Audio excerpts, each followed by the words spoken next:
Hello students, how are you all? I hope you all are fine and safe at home. This is your business studies lecture, chapter 11 marketing, and today we are going to start the next element of marketing mix, that is promotion. Okay, as we have already discussed कि promotion आप सबको पता है क्या होता है. Company जो है अपने गुड्स और सर्विसेज को प्रोड्यूस करती है, उनकी प्राइसिंग करती है, उनको फिजिकली डिस्ट्रीब्यूट करती है, but to increase their sales they have to do promotion of their products, ताकि वो मार्केट में अच्छे से अपने प्रोडक्ट्स को सेल कर पाएँ, कस्टमर्स को अट्रैक्ट कर पाएँ और अलग अलग जगह पर कस्टमर्स को उस प्रोडक्ट को अवेलेबल करवा पाएँ. यस, नाउ फॉर प्रमोशन, अगर कोई कंपनी ऑर्गेनाइजेशन प्रमोशन करना चाहता है तो सबसे पहले उसके बीच में जो है प्रॉपर कम्युनिकेशन की ज़रूरत पड़ती है. Okay, proper communication with the market. Yes, proper communication with the customers, ताकि वो कंपनी, वो ऑर्गेनाइजेशन अपनी बात को कस्टमर्स के सामने मार्केट में रख सके, अपने प्रोडक्ट के बारे में, उसके फीचर्स के बारे में, प्रोडक्ट के बारे में बता सके. अगर कम्युनिकेशन नहीं होगा कंपनी का विद द मार्केट और विद द कस्टमर्स, तो कस्टमर्स जो है उस प्रोडक्ट के बारे में जान नहीं पाएंगे और मे बी उस प्रोडक्ट की तरफ अट्रैक्ट भी नहीं होंगे. Thus, we can say कि promotion refers to the use of communication with the twin objective of informing potential customers. एक तो प्रमोशन क्या करता है, पोटेंशियल कस्टमर्स को इन्फॉर्म करता है प्रोडक्ट के बारे में, दूसरा उन्हें परसुएट करता है सो दैट वो उसको परचेज कर सके. तो हम कह सकते हैं कि मार्केटिंग जो है वो बहुत इम्पॉर्टेंट प्रमोशन जो है वो बहुत इंपॉर्टेंट एलिमेंट है मार्केटिंग मिक्स का, बिकॉज इसके थ्रू मार्केटर्स जो हैं वो वेरियस टूल्स ऑफ कम्युनिकेशन को यूज़ करते हैं और एनकरेज करते हैं गुड्स एंड सर्विसेज के एक्सचेंज प्रोसेस को मार्केट में. Now students, promotion mix actually क्या है? It refers to combination of promotional tools used by an organisation to achieve its communication objectives. वो सारे टूल्स जो एक ऑर्गेनाइजेशन यूज़ करता है सो दैट उसके कम्युनिकेशन ऑब्जेक्टिव्स अचीव हो सके, वो कस्टमर्स को बता सके, उन्हें मोटिवेट कर सके, परसुएट कर सके, वो सारे टूल्स को हम बोलते हैं प्रमोशन मिक्स. अगर हम प्रमोशन मिक्स की बात करें तो देयर आर फोर एलिमेंट्स जो है प्रमोशन मिक्स में हैं. That is advertising, personal selling, sales promotion and publicity. All these tools together are known as promotion mix. Okay, for example, अगर हम बात करें कि कंज्यूमर गुड्स की बात करें तो फर्म्स क्या करते हैं? फर्म्स कंज्यूमर गुड्स को सेल करने के लिए मास मीडिया का यूज़ करते हैं. ऑफ कोर्स अगर हमें सॉल्ट परचेज़ करना है या सेल करना है, अगर हम ऑर्गेनाइजेशन है और हमारा ऑर्गेनाइजेशन कंज्यूमर गुड्स सेल कर रहा है, सॉल्ट, शुगर, टी, तो उन्हें मास मीडिया यानी बहुत सारे लोगों तक अपनी बात पहुंचानी है, बिकॉज कंज्यूमर का जो मार्केट शेयर है वो बहुत ज़्यादा है इस केस में. अगर हम इंडस्ट्रियल गुड्स की बात करें तो इंडस्ट्रियल गुड्स में पर्सनल सेलिंग इज़ सफिशेंट. वहाँ पर ऐसा हो सकता है कि खुद जाकर कॉल करके, ईमेल करके बोला जा सकता है कि ये इंडस्ट्रियल गुड प्रोड्यूस करा गया है ना. तो एक तरह से कौन से टूल्स को ऑर्गेनाइजेशन यूज़ करना चाहता है अपने प्रोडक्ट को प्रमोट करने के लिए, एक टूल या कॉम्बिनेशन ऑफ ऑल टूल्स या कॉम्बिनेशन ऑफ टू टूल्स, यही डिस्कशन, यही सब कुछ जो है प्रमोशन मिक्स में आता है. Okay students, advertising is a component of promotion mix. Yes, promotion mix क्या होता है? It is a combination of promotional tools.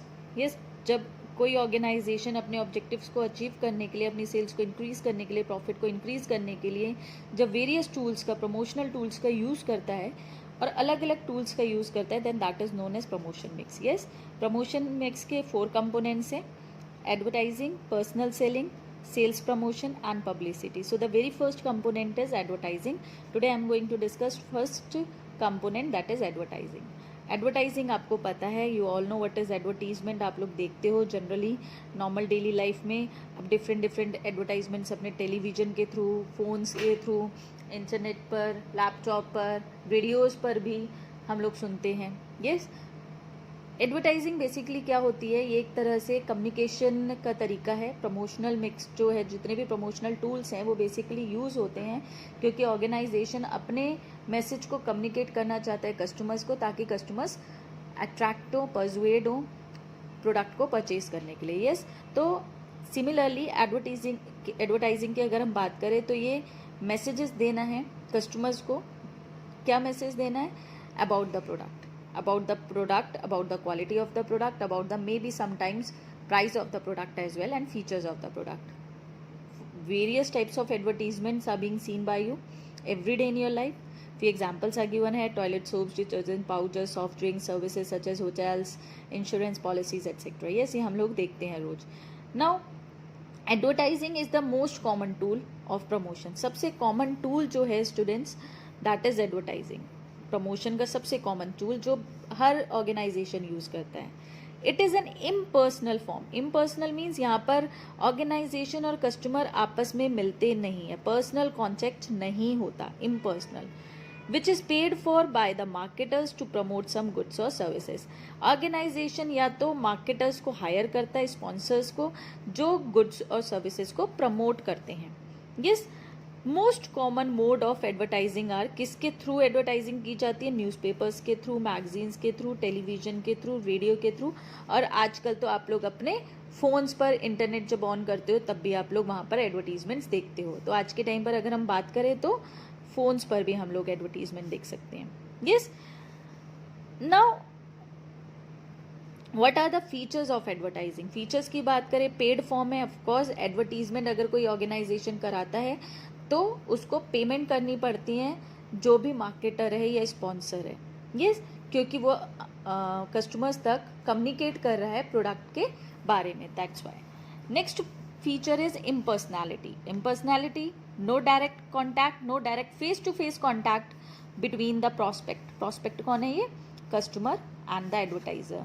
It is therefore referred to as impersonal method of promotion. Yes, advertising creates a monologue and not a dialogue. Monologue का मतलब हुआ one way communication होता है, dialogue नहीं है, two way communication नहीं है.